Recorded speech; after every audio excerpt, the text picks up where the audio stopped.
I am Desmond Hernandez, and my slide project is on the Progressive Era. The Progressive Era started around 1910 till about the 1920s. Progressivism is a change in an area or a time period. The Progressive Era is known for a relationship between the democratic government and its people. By the early 1900s, America suffered an imminent debacle with poor workers and a harsh working condition. Even in the highest institutions in the land, corruption darkened politics. This was also the time when women started to take a stand for their rights and women's suffrage. The fire at the Triangle Waste Company factory in New York City killed 146 workers, those workers being women.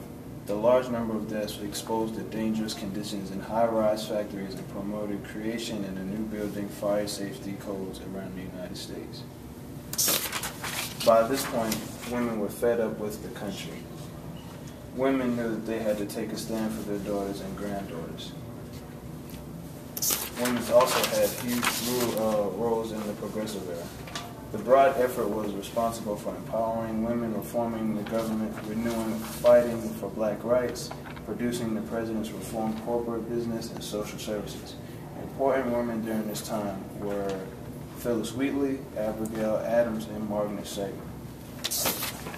This was also the time that Alice Paul, the leader of the NWP, was taking a stand for women.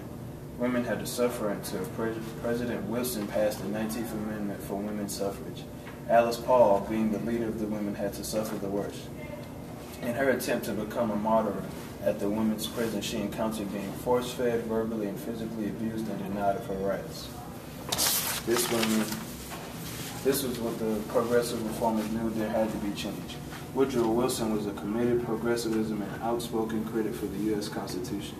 With the majority of the Congress being Democrats, Wilson was also able to pass the Federal Rights Act, Federal Trade and Commissions Act, the Clayton Antitrust Act, the Federal Farm Act, and many more. The 16th Amendment gave the federal government power to lay and collect income tax regardless of the source of the income tax. The Progressive Era ended with women having voting rights and men having more respect for women.